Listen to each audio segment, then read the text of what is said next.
Welcome back to the lunch table, food for thought. I'm Nico Blitz. Make sure you hit that subscribe button just right, like this way, somewhere down there, man. This is the lunch table. Make sure you check us out on iHeartRadio, Spotify, YouTube if you want to see my face, SoundCloud, and all streaming platforms, man. My next guest, he has one hell of a history. And I had to write down every single thing because there's just so much to share about this guest, man. He was formerly the face of Kidz Bop 16. He was also featured in the Hannah Montana movie way back in the day. He was part of this group called I Am 5. Shout out to Fivers. He is currently an actor on BET's American Soul. He recently performed on Kanye West's Sunday service at Coachella. And he has a dope record out right now that can really just dive into your soul, man, called Sweet Tea. My next guest, he goes by the name of Vaughns. What's poppin', man? Well, thank you. I'm going to give myself a round of applause. No, for real, bro. That was great. Thank you. I'm over here looking at this. I'm over here looking at your bio, man. I'm just like, God, man, I don't think I've had a guest who's had so much history backed up. Yeah. And, you know, it essentially all starts from when you're a kid. For sure. Yeah, I was 10 years old when I started getting work professionally. Like I said, you mentioned the Hannah Montana movie. I was in the Hoedown Throwdown. I'm sure everybody at some point can remember that. Even if you're a little older, trust me, your little cousins know about it. Oh, yeah. So that was literally kind of my first industry break. And also, I didn't really audition for that. Shout out Jamal Sims, industry choreographer. He called me from being at a Monsters of Hip Hop in the South Carolina when I was living over there. And literally long story short, tracked down the owner of the dance convention and literally said, I need that curly hair kid that was in the intermediate room in Tennessee in 2 days. Do you still have curly hair to this day? Yeah, oh, there we go. Man, YouTube. It's damn. there. No, it's all there. I'm jealous of the curls, bro. See, because my mom naturally has curly hair, and then my dad has straight hair. So when I was born, I was like, "Fuck, man! I wish I got my mom's hair. I wish I had that because there's not a lot of Filipinos with curly hair. Shout out That Bruno is true, Mars. for real. For real, he got the good end of the stick. Yeah, sure. man. So starting, you said you started your music career essentially when you were 10 years old. Well, not music necessarily. I started. Entertainment. So dance is what was kind of my first love in art. After seeing you guys serve when I was about 6 years old, I secretly danced in my basement for 2 years. My parents never knew. Damn. I danced at their wedding for the first time. They got married, and I just busted out at the reception. Just kind of everybody thought they planned it. It was a surprise to me too that even happened. And then just through the years, I took class. Like I said, Jamal Sims gave me my first kind of break. I was doing dance jobs for the first kind of 3 years I was in LA, dancing with Chris Brown, Jabberwockies, the Pussycat Dolls, different tours. Just background dancers. Yeah, just dance jobs, being literally 11, 12 years old, doing Macy's campaigns. You see kids all in the dance industry now, but back then you had to really be working. There was only a select 10 to 20, which was it was awesome to be out here when it was kind of really just starting for kids in the industry like that. Well, I feel like nowadays too, there aren't too many big singers, big artists who incorporate dance. Yeah, I think I always say it just depends on what type of artist that you want to be, and I don't think I love the whole aspect of performing and giving a show, and I love writing. I just have an appreciation for all of it, so why would I want to incorporate that in everything I do. So did you grow up watching the Michael Jacksons and Princes of the world? I ended up watching them, and then also just my peers really coming out to LA, like Marty Kudelka's. These are all choreographers for people like Justin Timberlake, Fatima Robinson, who did Remember the Time, Michael Jackson, all those people. So artist-wise, when we can get into the music more, but Jill Scott is my biggest kind of musical inspiration. Wow, yeah, shout out Jill Scott, man. Usher, Michael, of course, for his stage presence. But when it came to me coming out here, I was just a young dancer trying to get into it. And then you mentioned I Am 5. That was my first transition into music. Gotcha. And that was a boy band I was in. I think I started when I was about 14 or 15. That's when I met you. Yeah. He was an I Am 5. I Am 5 wow. was really cool. For real. Shout out all the Fivers. That's that's a lot of my fan base now that's kind of literally grown up with me for the last 6 to 7 years now. And that was a great experience. We were together for 3-4 years, toured Kids Choice Awards, Mexico, multiple tours in the U.S., Disney's Let It Shine. We had a single for that. How do you even get your parents to sign off as a 12-year-old to be I'm gonna be going on these tours with Chris Brown and I Am 5, and I'm gonna be doing all this dope ass shit before I even hit a teenage year? my dad, we're from the East Coast, born in Pittsburgh, Pennsylvania. Mhm. We were living in Charlotte, North Carolina, prior to me being in LA. My dad literally was like, okay, you got 3 months worth of chips, basically. He was saying, you go get you a place for 3 months. Literally just because I was getting called out for auditions every week, and the cost to fly was just too much. So we just had to, they took that chance on me, that initial investment, just for 3 months, just to come out here and see what's going on. My family's real through and out. Like, it's just, we're not caught up in the hype. They had no dream of being entertainers. They're not living through me. Like, it's really just like, you want to do this? Let's go see if it works. Oh, wow. So what do your Literally. parents do? My dad's in sales. My mom's in like home health care. She did hair before. Nothing even Yeah. close to being Yeah. entertainment. That's insane. My dad like played basically professional ball when he was younger overseas. So I played basketball kind of my whole life growing up. Yeah, I was watching that video, and you were saying, like, when you were younger, like, your dad used to just, like, give you a basketball Hell to yeah. hold. No, I remember my mom would say he would just like rub a little basketball at me. That was my life. It still is. I played ball yesterday. Yeah. I definitely probably would have. I'm determined either way. I'd have been the smallest point guard in the NBA, or I'd be one of the biggest music artists. I'm figuring one of them out. You feel me? Like, one of them's gonna work. Well, how old are you again? 21. You're 21. I mean, there's still time to hit. Like I'm not you going know? to the league. I'm not going to the Face league. facts, man. Face facts. Hey, but that celebrity league, I'm coming for it. I'm winning. Oh man, I think that's the true testament to see like how It celebrities is. can actually ball. Yeah, like J. Cole would talk about playing basketball all the time, and I remember when he entered the celebrity basketball game a couple years back, Yeah. he missed the dunk, and I'm like, bro, that was literally That your was your time moment. to That shine, was your bro. moment. I mean, like Chris Brown is smart. Chris Brown goes and kills everybody every time he goes. Like, I'm trying to be up there for sure. Have you played basketball with like anybody of like a Chris Brown caliber? I mean, maybe not Chris Brown's caliber, but like somebody notable. I'm trying to think. I mean, like back in the day, like notable to these young fans, I'd be on these little tours with like all them Vine stars back in the days. So like to a certain crowd, they're huge. The Cameron Dallases, the Taylor Kniss, all them people from back in the day. Nobody that I would know that I could say like I would love to play ball against. I would love to play ball against Chris. Love to play ball against Trey. Any of them. You feel me? Like any niggas in R&B. Like let's play. Let's go. You think you get them? I mean I definitely give everybody a run for their money. Like, Chris probably got me. Okay. But So we're gonna have to try to set that up in the future. hey, I'm with it. I'm practicing now. Meet me at LA Fitness, Sepulveda Boulevard. Damn. You want to put the Addy down too, bro? Send the Hey. location to everybody. Bing bing. So then I want to ask you this. So Yeah. since you were moving around from like Pittsburgh, North Carolina, Mississippi, and California, who was your basketball team? Honestly, my favorite franchise is the Bulls, just because of Jordan and everything they do. I love D Iconic. Rose. I love the coaching. That would be the only team that I really can say I stick with consistently. Because I have moved around a lot. I don't really have a home team, even though I've been in LA for 10 years. The Lakers, I don't even consider my team. Yeah. And it's just like the Lakers. It's just a diehard fan base. I feel like if you didn't grow up here, or it wasn't like ingrained in you early. Like it's hard for me to get down. It's mainstream. Well, it's like as the everybody. relatability, man. It's like if you're from here, you can really resonate with the Lakers a lot more. Exactly. But I remember growing up, I actually used to be a Celtics fan back in the day. See, same. Actually, okay, you're right. I forgot about that. That Paul Pierce, Garnett, and Ray Allen team was the Crazy. team. It wasn't until the Warriors actually acquired like Monte Ellis and all them when I started getting myself accustomed to like, oh shit, this is Golden State. Yeah, tight. And they're killing it. Like they're about to win again. I hope the Raptors. I really want the Raptors to win. Honestly, like I've been pulling for the Raptors all season. I want to ask you this. Yeah. So let's say Houston. Okay, well, actually, you kind of answered it. Let's say Houston took over instead of Golden State, right? So it's the 4 that we have right now with Houston. Like, you would want the Raptors to win? I would still want the Raptors to win. Okay. Because for some reason I was like, I mean, I thought Houston was gonna win a year or two ago, and they didn't. Yeah.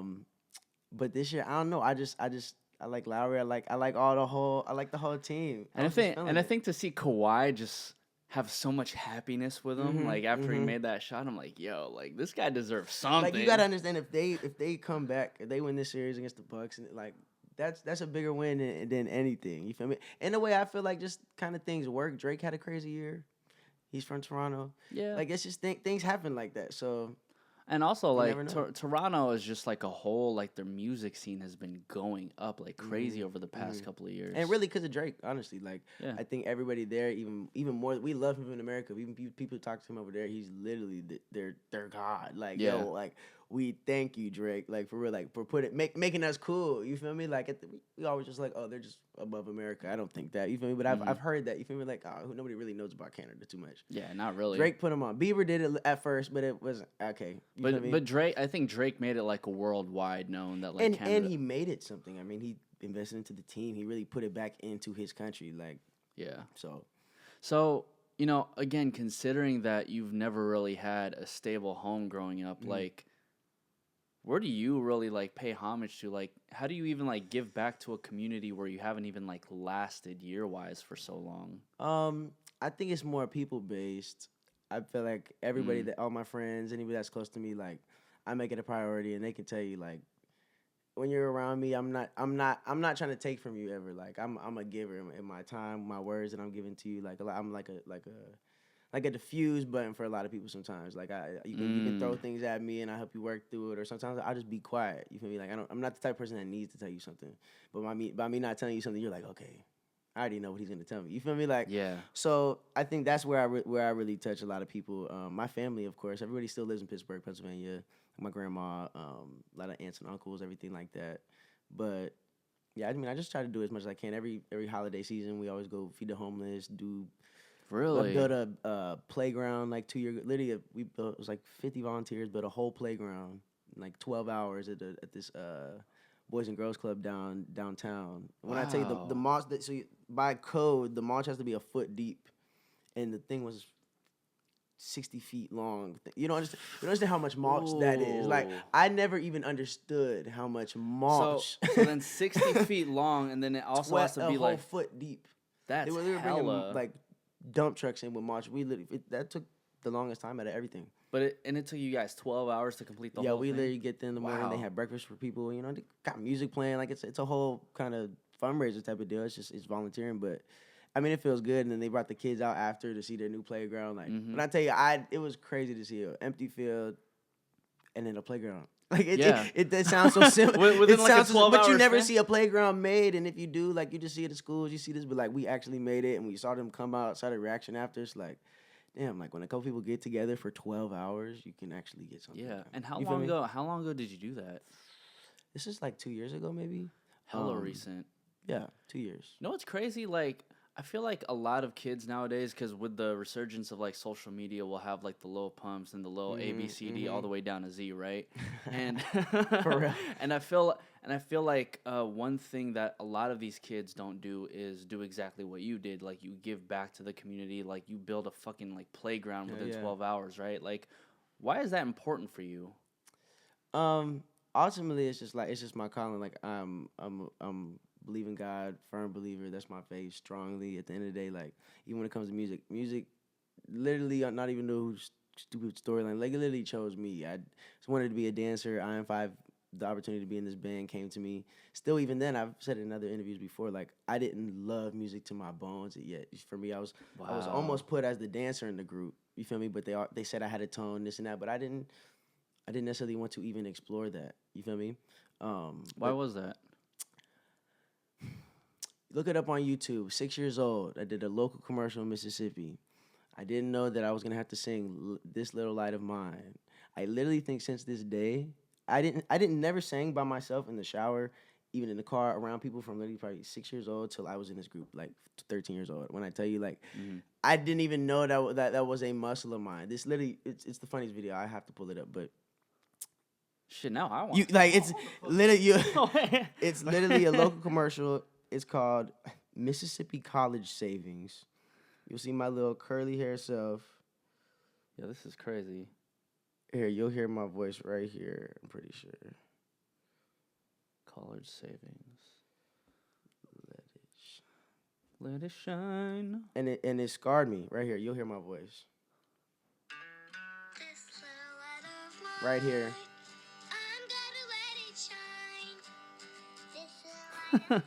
From that day on, I never sang ever again. Why? I don't know. That literally scarred me. I'll never forget. I was literally there sweating.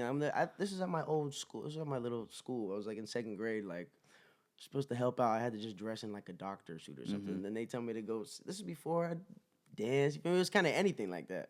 So that didn't even hit me until later in life. I'm like, damn, that might have been the thing that actually stopped me from singing. Like, literally as simple as that. But when you're young, I kind of glossed over it. But it really tore me up. Like, maybe because there was just like this unwavering pressure that you didn't even realize was pressure at that point. Well, it's that, and also I'm just a perfectionist, even as I've been a kid. So I pull up expecting one thing, and then you have me do this, and I don't even sing. Like, I play basketball. I'm 6 years old. And you want me to sing on a commercial? Like, that just kind of scarred me. Like, I didn't want to do that. You know, it's crazy that you mentioned that because when I was a kid, my dad actually used to put me through like Taekwondo lessons, right? And there was just this urge in which I wanted to play basketball all the fucking time. So I had to muster up some courage and just be like, yo, Dad, like, that's what I want to do. You know, I ain't trying to do Taekwondo for another like 2 years. And what's crazy is that like I think nowadays I find myself to be more of a pacifist because, you know, in Taekwondo we're taught that it's all like self-defense and whatnot, but it's like, bro, I ain't at the gym every day. You know what I mean? I ain't over here like kicking people's ass, nor do I have like that urge to want to like fight someone. And I guess it's like those little things that occur to us when we're kids that can really affect us in the long run. For sure, and I definitely think that's the case here. But I mean, being in the group, I ended up really loving singing. I've had great vocal coaches, Jubel, David Kidd, Tim Carter's my current vocal coach. I've been here for a good couple years now. But those people really just taught me the technique. Like I said, I just like to be good at what I do. So once I figured out how to do certain things and okay, put your breath here and this and that, it was kind of just take off from there. On my own time, I'm always exploring, trying different things, you know. How do you even be a perfectionist in a group of 5 people in a group? You can't. That's why I didn't really tap into all of that until the group was over. You can't be that, especially when you're that young. I mean, we were put together by Simon Fuller, Creative American Idol, 19 Entertainment, Jamie King, who's tour director of Michael Jackson's show in Vegas. He was the original dancer for him on the Bad tour. Damn. Impress Hilton, social blogger. So those 3 came together 5-6 years ago. It was like we would just want to make a boy band. And so at that point, we don't really have to do a lot of the creating. We got to be in shape. We got to be able to sing. We got to be able to do the choreography. And they're kind of like crafting the role for because you. we were so young. We were 14. Later, we would start writing in some sessions and that, but we had to get a little bit older. We just had to get our chops up a little bit. But I think it was because we didn't have to do so much that I didn't do so much. You feel me? It's like when you wake up and somebody's making your bed every morning, you don't think to make your bed. You feel me? They were making my bed for me. And we went through some member changes and just things throughout those years. So then I just felt like, regardless if they needed to do it, I needed to step up to the plate for myself because now I'm tired of being in these rehearsals and we're down a member, but now the music got to be better. You feel what I'm saying? So towards the end of the group, that's just when I really started playing piano a lot more. I only listened to James Fauntleroy and Frank Ocean for that 4 months. Like that's what really kicked off my writing too. Was really just those 2 artists. And after the group ended, I just started cooking on my own, really. Yeah, and I could definitely see the inspiration from like James Fauntleroy and Frank Ocean because their writing is a lot more. I wouldn't say broad, but it's very like deep if you can really like tap into what they're saying. So when I listen to your music, it's like you don't have like particular storylines like going all the way down through the verses, but if you really listen, there's something deep in there. What I always say is like with my music, you can get out of it what you want. If I can have somebody who really knows music, really plays, really just has an appreciation for the art, and they can, like you said, dive that deep and get it. Or you can have somebody who's never heard my stuff before, who's just read on the street that it's just likable enough to the ear that you don't have to be into the depth of it to still get it. Or like it. So I like it to be. I want 9-year-old kids to be able to listen to it and still dance to it and do what they want. But I've grandmas who love my music because it reminds them of some old R&B shit. You know what I'm saying? So that's my goal, and And that's really what I do. It's honestly fun for me as a writer. Yeah. Because there's things that I'm like, man, they're not even catching this. Like, but I'm catching it. You feel me? Like, and I wrote it that way though. You feel me? So then for the song of like Sweet Tea, what exactly were you tapping into? Sweet Tea, man, was literally just a feeling. I was in Atlanta on a break from shooting American Soul, and I met up with Epic Pro, who's done Bryson Tiller's Don't, Tamar Braxton, a bunch of stuff. He just did, YBN Corday's Location. I mean, he did Location shifts? Locations, yeah. Oh, tight. So we actually, I actually went down to Atlanta again for a whole nother week because happy to say this EP that's coming out later this year, I executive produced, but I took it to Epic after our first session. Thank you. I took it down to Epic after our first session for Sweet Tea and had him just kind of revamp some things for me, replay some bass, just got it beefed up. I got a home studio, but he's got #1 record, so he's got it sounds better than mine. But it's like you do whatever you want to this exactly. shit. But he's really invested into what I've been doing and has lets me take the reins on it. Just kind of is appreciating just a new fresh mindset. Being in Atlanta is the #1 music city right now, but he said it was a breath of fresh air to work with me because I'm trying to do some real music or just do something that's not so typical. So he just be taking my stems straight from my computer and literally just putting it on his and literally just changing a thing or two. So I'm real blessed to have somebody at that level. Wow. Really down to kind of get on with the next step. Yeah. But back to Sweet Tea. The day before the session, I was just drinking a Sweet Tea, and the dude was like, "I'm gonna write a song called Sweet Tea." And then, but it was funny because I don't ever pre-think about what I'm gonna write. Usually, I just get in the studio and do it. So it was just random that I had that thought. And then we met at the studio, and he doesn't ever really think about stuff. He's like, "Bro, I don't know why I was literally in the car driving here. I just had this bass line." I was like, "That's weird you said that," because I don't come to sessions pre-thinking anything, and I was already thinking this name. I was just like, it's just one of the moments. I was like, "You lay it down." So literally, as he's building the track, I really just start. Honestly, though, sometimes you need songs like that where you just make things in the spur of the moment. Mm-hmm. Like it. That's how literally all my songs have come about. I'm not one of those artists that goes through something and then wants to like literally paint a picture, and that's not. I'm not saying that it's a problem, but that's just not how I heal. I can't say that I can't get it, but I don't need my healing through my music directed to an exact point in my life. Yeah. I don't need that. I'll go through whatever, and then I'm able to pick from things, or this word makes me feel, I'm able to do that. Which that's what I'm saying. This was so individual in its approach because I actually came in with the idea of writing something about this. And then the metaphor just started coming to my head. I'm like, Sweet Tea, okay, well, it's good. It's got a lot of sugar. What like just too much of it's bad for you though. And that's exactly what I said in the hook. I said, oh my God, what did I say? Bro, you fucked up. You don't even know your words. She said, "Oh, be careful, this might hurt you." It's like she's knowing what she's doing, but I'm okay with it. Like I'll get a cavity. Yeah. She knows it's bad, but she still wants it. Just a little bit. No, I do. And if you guys have to check out the video too, the video gives you a cool view because she doesn't really want me in the video. And she's actually trying to get me out of this coffee shop tea house that I came into super late. Kind of like the video follows the song, but not in the exact location because no exact location was never necessarily established.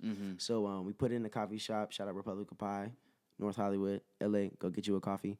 And she kind of spikes my drink trying to get me out, but it actually ends up sending me to the bathroom. I'm trying to get it out of my system, but then this kind of whole hallucinogenic type of trip comes on me, which is the metaphor of it's bad for you, but I'm liking it, the whole Sweet Tea type of deal. Yeah. So I kind of just end up running through where there's a scene I'm in the kitchen, just dancing on the table. She's trying to get me off. I fall off, cut my eye.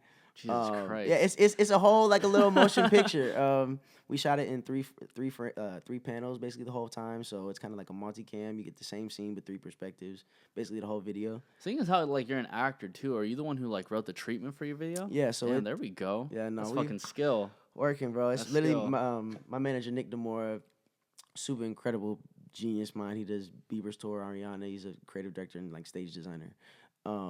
But we literally sit together every video that I've had, just try to come up with the concept. And I really wanted to follow the song, especially with me acting more. A lot of my videos are choreography heavy, but this one, it literally just does follow a storyline. I'm not lip syncing really at all once in the song until the bridge at one point.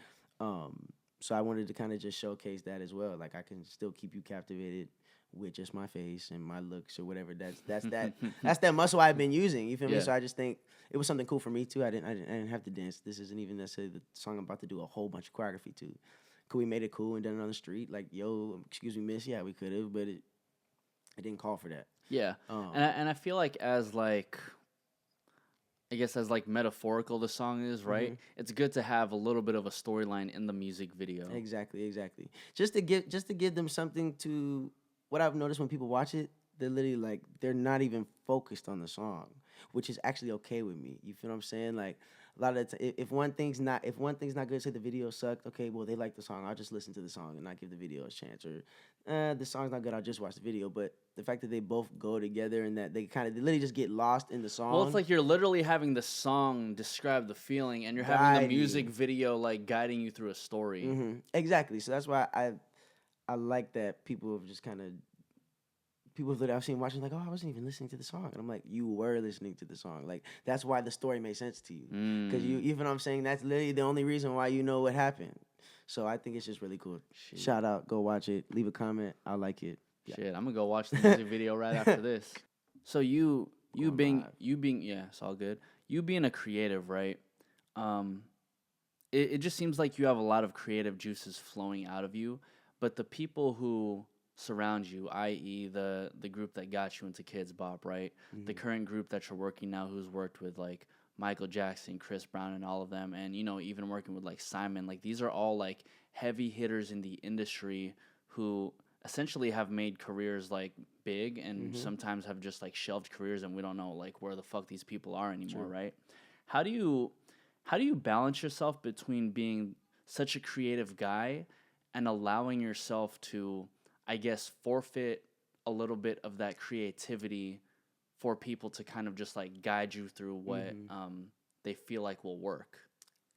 Definitely feel you. Now that doesn't really happen. I'll say that.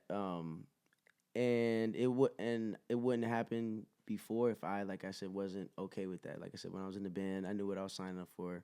I knew what contract I was signing.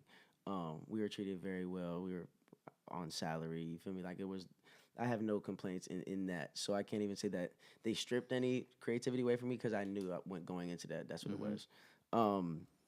But now it's really just a communicative effort between me and my team. They trust me in what I want to do when it comes to the music. Do I take suggestions from people that are more respected than me and have more stripes, whatever the hell the phrase is? For sure, because this is also my first time, even though I'm setting up to release this project, my first time releasing a project as a solo artist. I'm going to take tips from people that know what they're doing. My job is just what I have to do is literally just make the art that I want. So no matter what the plan is to come out, I'm still happy with it. That's what it is. So I just got to make sure I'm making music that all the music I'm making, I got to be okay with coming out, because managers also got ideas. They have your pool of songs, but hey, I just sent this off to maybe get syndicated for this or this. So I don't want to be ever making something that's not going to represent what I want to do, because that's where a lot of artists get stuck. Is they make these dope songs, but it can be a great song, but it's just not your lane. So then their whole team wants to put out this song because it's an amazing song, and then they're stuck performing that single for 2 years. Or it could have been Britney Spears' "Oops, I Did It Again." She might hate the song.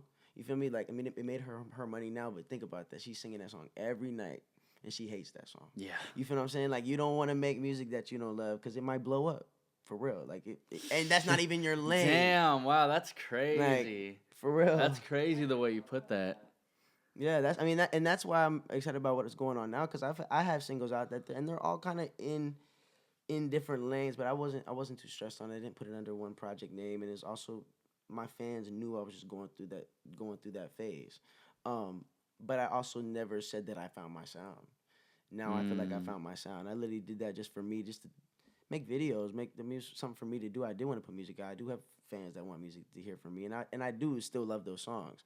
But the stuff that I have now is way more genuine. It's way more important to me because I still wrote all that, but it's just different.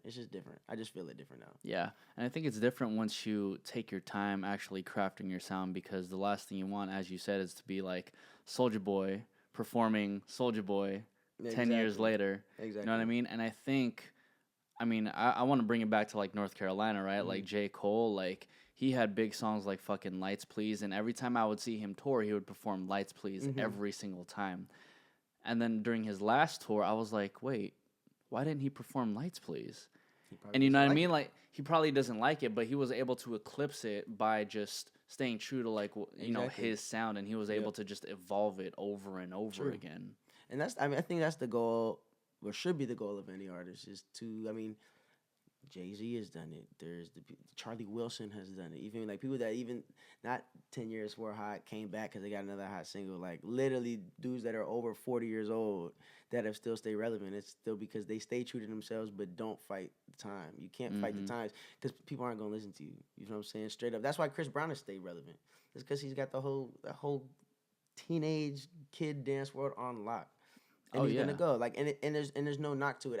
As a Chris fan, I'm just hoping this Indigo album does something really crazy or does something because like I think he's just lacking in just quality of records. And I'll talk about this anywhere. You can say this anywhere. He can hear me. But I think he found his lane. Like I think he's literally this is where he is. I think he literally thrives in that space, and I think he makes that. He's the best at making that party music for the kids. Well, just for all adults too. But I'm saying like he's found a way to cross merge it. He's still one of the coolest motherfuckers you're gonna see smoking, doing all this crazy stuff. But he's got kids in his video. Not saying that. I don't think he's condoning one to the other, but he's accepted all the crap he's been through. He's landed here, and now he's just like, I'm just trying to make fun music at the end of the day because this is what I want to do. Yeah. So I respect it. I just wish he would come out with some crazy records again. When you come out with like a 50-track album, it's like, yeah, bro, I'm not going to listen to all 50 songs, bro. Exactly. and yeah, it's just, I think he just did it for streaming purposes. Yeah. Trying to just break some records in that sense. But you know, at the end of the day, you also see somebody like Chris Brown, and you think about how many like hit records he has. You know, obviously started off with Run It, which is like straight up like club song, right? And then you get songs like Yo, which is like for the ladies. And then nowadays, like what? Party, Pills and Automobiles. Like he's using like the same formula that he was using back in the day, in which it was like, let's make a record for the club. Let's make a record for the ladies, and it's still Chris Brown in like all the records. For me, I think what he's done, which is smart, but also maybe hurts him some degree. I think he's lowered his star power, in my opinion. I feel like when you expose yourself too much, you lose that certain stance, and I think it's very important to be relatable nowadays. But you got to think that's why Mike Jackson was who he was. You couldn't touch Michael. You couldn't touch Madonna. You couldn't. Yeah, there's no way, and it's because social media was around. I'm sure they would be a little more in the camera, but there is something about having to go to the show to see them, or literally, that's what I'm trying to bring back. Like, there's no icons no more, and it's not because I want to be an icon. Look at me, but like, you literally can be if you got what it takes. Like, people want to look up to somebody. People want a Michael Jackson. They don't have that no more. Everybody's just a vibe, and they could. It's like, where's the two or three male artists and two or three female artists? Like, think back Ella Fitzgerald back in the day. You had Sinatra. Like, those were people that you hear their names, you don't touch. Like, and there was only people that were respected that were doing shows and putting out music. Not saying I'm knocking it now. There's everything for everybody now. But like, I think if there's a few of us out there that can literally be like, no, this is how it's supposed to be done, and you're gonna like what we're doing because it's good music, then I don't see why it can't happen. But you know, back in the day too, there weren't too many people to actually look up to. You know, like you know, there wasn't Sinatra, then hella people sounding like Sinatra. No, There wasn't Michael Jackson, then hella people sounding like Michael Jackson. Like, you can relate Chris Brown to you know, Michael Jackson, you know, to some degree, but like, there's so many people who try to sound like a Chris Brown or try to like look and act like a Chris Brown. Yeah, I mean, Chris is definitely one of probably the most influential male artists in the last 10 years. I mean, for me, more specifically, Usher's a bigger influence to me than Chris is, because I feel like I grew up on Usher's music a whole lot more. I think you're like the second person to talk about like Usher on this podcast. Really? No, yeah. I mean, Usher's the GOAT, yo. Like, Usher vocally is one of the best male vocalists like that we've had in music. Like, he's so consistent. He's smooth as hell. He's a good dude. Like, I mean, whatever. We all know the funny jokes, but like, Usher is a real the burning jokes. Yeah, the burning jokes. But Usher is a real artist, yo. So, I mean, I don't even know where I was going with that, but I don't know either, but it's all good. I fuck with it. What's your favorite era of like R&B? Would it have to be the 2000s? Yeah, I guess. I don't know. It's all over the place. It literally is all over the place. I think one thing about R&B is that it literally has that running chord that goes through it in all times. So I can love R&B from the Marvin Gaye type stuff. Like I said, Jill Scott is my favorite. I can't even remember. She was like that was like 90s. I want to know that, man. Why is Jill Scott your favorite? My dad, literally, I just literally have heard Jill Scott growing up my whole entire life. And it's just her voice, it's her pocket, it's the way she approaches things. Is literally my favorite. I think even the way that the way I approach how I like to talk about things is similar. Like everything that she talks about is there's no throwaway. Like I hate when I hear records, even some of the biggest records ever. I'm just like, y'all just threw an extra and or a the or something. Like, you feel me? You could have really like focused on just fixing that one word. You feel me? And nowadays, what I'll tell people is everything sounds good nowadays. There's splice. There's so many different sound packages out there that even a random dude in Arkansas, I'm not saying they're not dope art, whatever in Arkansas, but anybody can get a certain level of quality. So now people got to stop being fooled by the funk of just how loud the bass hits and really listen to what people are doing, because that's what people are getting tricked on. And I'm not even gonna say what I'm about to say. Never mind. Oh, no. I definitely hear you on that. Like, you know what I mean? Like, I work at a radio station, right? And all I hear is like an 808. It's just they're getting lost by it, and it's I can't hate. The thing is, like, I'm not a hater. Like, I can't hate on it because it's a whole movement. It's a certain sound that people love, but just I think we got to start thinking about what's next, because like these kids also are smart coming up that are younger than us. Like they're getting exposed to a lot of stuff, but everybody's just becoming smarter, and I think people are gonna be looking for more in their music sooner than later. I mean, bro, have you ever heard of this producer named Mike Gow? Mike Gow. Okay, let me put you on a Mike Gow, right? This fool, first of all, I think he was doing like a technology-based like master's degree or whatever, so he knows how to like build apps and shit, right?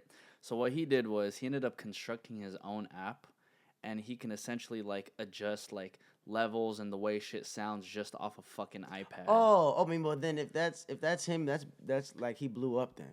No, for sure. Everywhere, like every mixer, like if that really is what that is, no, every mixer, even the venues I've been at, like they walk around with just the iPad. Yeah, and they're just like making beats over the shit. Board. Yeah.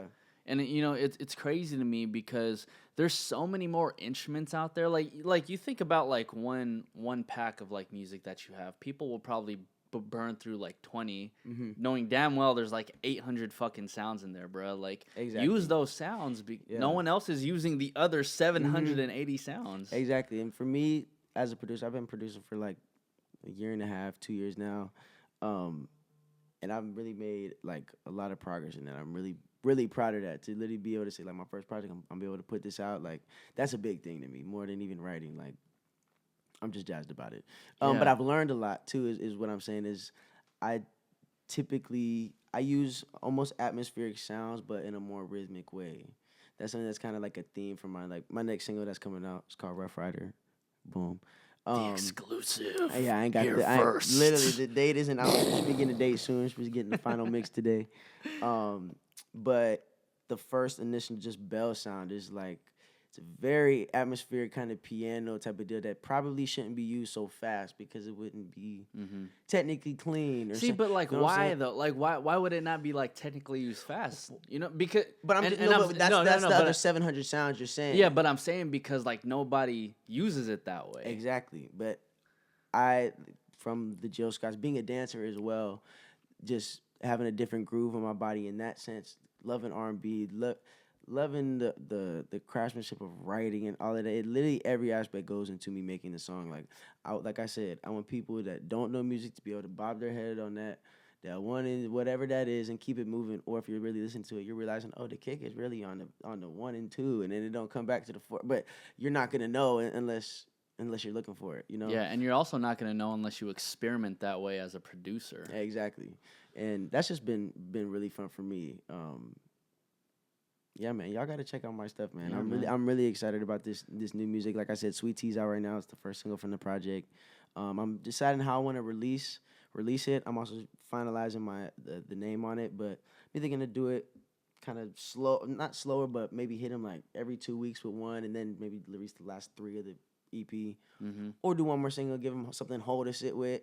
So if you're listening, tweet us, Instagram us, and let us know how you guys would like to hear it. But that's where I'm at right now with all the music. I'm just trying to bring it back, yo. Some good feels. Well, man, honestly, can't wait to hear all the music. Thank you. So, considering you are musician, producer, artist, dancer, you were also a part of Sunday Service, one of the biggest collaborations in music history this past year, man. Like, how did that even happen? It looks like you got some Sunday Service gear on, right? I do. Is it really? I wore this. Yeah, this is from Coachella. Shout out. I'm on live too, but we over here. Yeah. So this is one of the shirts. I got a call on Thursday from Fatima Robinson. I mentioned her name earlier. Creative director, literally. Y'all need to look up her more than anybody we're talking about. Fatima's the GOAT. She everybody's stuff that you've seen, like literally, she's the eyes behind it. She's the vision behind the whole kind of how we moved at Sunday Service and where we were standing and the choreography for everybody walking in. Like, she's the one that puts that together. Literally the most famous dance break. Remember the time in Michael Jackson? She choreographed that. She did the whole thing. Shut the fuck up. Fatima's been around, bro, for 30 plus years. Like, she's literally Shout out Fatima, man. I need you on the podcast. And she's literally been in my corner for several years now, booking me on multiple dance jobs. She actually, she's the one who basically got me my role as Fresh on American Soul for BET. She was the creative director for that show. So then she called me on Thursday at 3:45, telling me to be at rehearsal at 4:00 for Kanye to go to Coachella. And that's Thursday prior to. That's Thursday that day. Like, I'm in jeans, leaving something else. Like, she's telling me to come to a 8-hour rehearsal right now. And I'm like, I was stressing. Literally, Sweet Tea, this is a month ago. Sweet Tea was literally dropping that next day. And I was just like, I want to be focused on my single, like, be able to promo it, talk to my fans. And I call my manager and this. I was going back and forth. Like, I made 10 phone calls in 5 minutes. My mom, a friend, my manager. I'm like, I don't know what the fuck to do. And I'm like, you know what? I just got to go do it. Yeah. And it was a great decision to do. It's the first time that anything religious or spiritual has been done at Coachella, which was great to be a part of. And literally, it was all the dancers, the band. Actually, shout out Sticks, Rico, a lot of the drummers. I know some of the choir as well. It was just us, and then Kanye would come in usually at the last 2-3 hours of rehearsal each day. Just getting the show together. Yeah. But like we said, we were saying we had 2 rehearsals to rehearse at the show, because it's when we got out there and just all the people, and it's just, if you ever been to church, you don't know what's gonna happen. We gonna keep that loop going for 16 more bars because we're clapping. So we're literally sitting with earpieces in the middle of this field, watching our choreographer in the middle, just throwing us new moves every second, just doing just random stuff for a whole 2 hours. So it's like there was choreography, but you just didn't know when any of those moves were gonna kick in. No. Wow. And the thing about it, and Kanye would just be on stage switching the order of the songs. He'd be like, all right, we're just going to this. So they're like, all right, follow. We're walking through the lines through 50,000 people. Yeah. But it was really incredible. Yeah, the Sunday service has been amazing. They literally have kept it going. They've been doing it since January. But I think the coolest thing, just hearing them talk, was like Kanye made that just for his healing, for his family, for his friends, just literally for them to come together and just a time for him for some peace and quiet, but do it with music that he loves. Getting literally the best musicians in the world to come just jam out for the weekend, and that's happened every week since January, and that doesn't happen really in any scenario. I think he does take care of it. I think the band does get paid for their time, but they could be on tours right now. They could be doing, like, these are the best musicians in the world, but the fact that they come together every Sunday and they don't make it one Sunday, they're there the next Sunday. It was just great to get down, and I'm trying to go to more. So, seeing as how, like, it was very interesting that you said Kanye felt like a spiritual healing, because, he's been going through, like, the craziest shit over the past year, like, you being a part, like, witnessing and being a part of that Sunday service, like, and you also being, like, a spiritual guy yourself, like, was it, like, spiritually healing for yourself as well? Oh, 100%. I was crying in the middle of the field at one point, like, literally, like, it's just, I don't fight that type of stuff. Like, I've cried in church multiple times. I've cried at home praying. Like, it's just like, I'm not a sensitive dude, but you can't fight some stuff, period. And I think we all knew going into it. You know something's gonna happen for you individually, but you don't know exactly when it is or when that moment's gonna be or this and that. But I think those moments in life are afforded to you for those reasons. That's why, even though there was 70 dancers, that's so many. That's so little compared to how many dancers are in the world. That's specific. Yeah. We were guys specifically had us there because probably we have some type of devotion to him, so he trusted us with doing that. But also that we needed something as well. I don't think there was nobody random on that job. That's what was tight. Yeah. So yeah, definitely for me, it was great. Got a free pair of Yeezys too. It was great. There it is. But there we go. There it is, man. There's the kicker. Shit. Yeah, I was gonna buy me a Kanye shirt, but I was like, man, I ain't finna spend like $90 on this shirt, bro. I'm cool. No, yeah, actually, and nobody else really got this shirt because. For real. Damn. No, I got a free pair of Yeezys. Ain't nobody got this shirt. For real, because we were Kanye. We were supposed to have these under another shirt, but then last minute he wanted us all to have like Holy Spirit put on our shirts. So I don't know how they did it. We did like 90 shirts, pressed these bubble letters on here, and rechanged it. But it was so hot. People wanted to take their undershirt off. So Yeah. that my bad. Take their undershirt off so that they weren't so hot. And I literally left mine on until 2 minutes before we went on, just as an accident. So I heard it. Literally, we're about to walk out and start the service. I take this off, put it in my bag, and then put the other one on. And then we get everybody's changing, puts the regular clothes on. I pull this purple shirt out. They're like, "You got the purple shirt?" I'm like, "Y'all should have kept it. Yo, they ain't telling me That's gonna keep hella it." funny. Yeah, nobody said to return it. And when I tell you, there was probably 500 of these. Like Kanye just has his clothes, shoes everywhere. Like, Bruh, too bad he'll sell something like that for like $90. bro, I got the whole Holy Spirit and the sweats and like that's a whole. I'm keeping it. But Yeah, no, for sure. there's some crazy As you fans should. out there that would kill for that be shit, crazy bro. for that. Yeah. Not You- every- We're gonna get into that. Did you ever have a chance to like talk to Kanye? Not like a one-on-one. There would be times where we were in groups and you make eye contact and you're talking. I think even crazier for us, that was one of those moments that wasn't planned. The LA Times actually got a picture of it. I posted it on my Instagram, but he literally came down into the group of dancers and literally I'm 3 people away. We're in a mosh pit. We're just jumping with Kanye for literally like a whole. They're like Jesus walks or I something. saw Yeah. that one. Wait. It was crazy. Really crazy. Actually. Yeah, I think I saw that one. Cause somebody else. Well, I mean, I don't know this guy, but he is a dancer too, and he was actually part of a Sunday service. And Okay, I think tight. he might have posted the exact same photo. Oh, then we're probably in the picture together. Yeah. This one, right? Yeah. And Chance is in the back. You can see Chance the rapper. Like, Wait, where are? Oh, I'm right there. right there. Going off. That's crazy. Yeah, I don't even know where he is. I want to say he's like. I mean, I don't know. That's crazy though, man. No, but That's it insane. was amazing for sure. It was hot as hell. It was hot, boy, but One thing I want to ask you, and I think it really ties well in with the idea of Sunday service and like spiritual healing. Considering that you're at 10 years old, right? Mm-hmm. And somebody just finds you and says like, hey, we want you on Kidz Bop, we want you on like all this stuff, right? Mm. And seeing as how like it just seems like you're working with these people who can put you in positions to win. How much of it is simply coincidence and how much of it is just like the grace of God just blessing you with these things? I think I think what I'm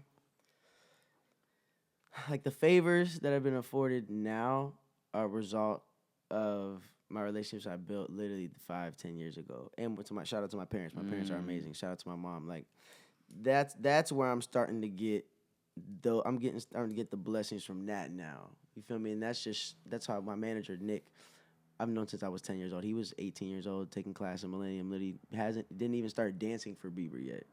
And now after 8 years, now he not only choreographs for Bieber, creates his tours, and now is managing me. But I've known him for 8 years. So it's just like things like that. They're literally just starting to come up now. I think it takes a lot of hard work. And I think it's about, I've always kept my head up. I'm still humble to this point. If I wake up and I'm not supposed to be doing this, I'm not supposed to be doing this.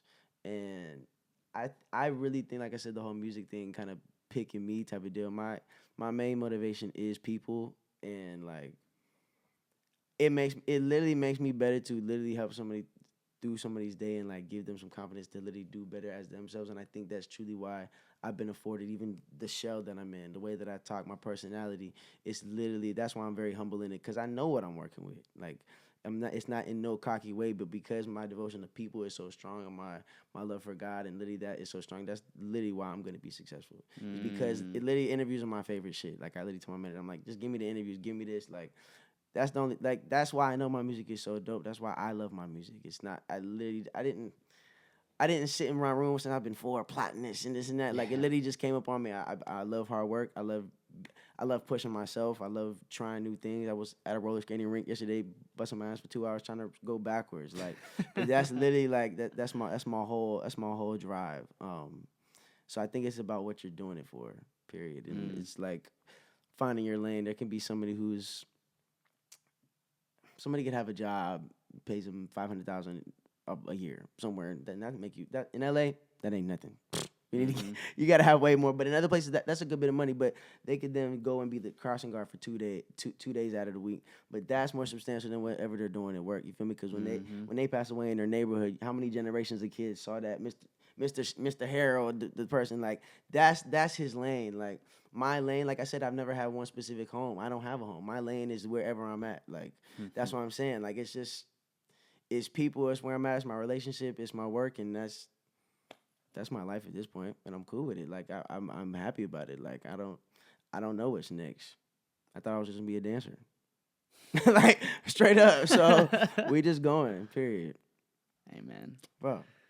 You saying you're a humble man, and I'm a firm believer that you are humble, man. Thank you, man. I am.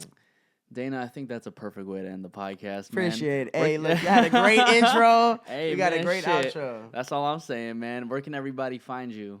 At Dana Vaughns. If you don't know how to spell Dana or Vaughns, it's DANAVAUGHNS. 1-800 get you a man.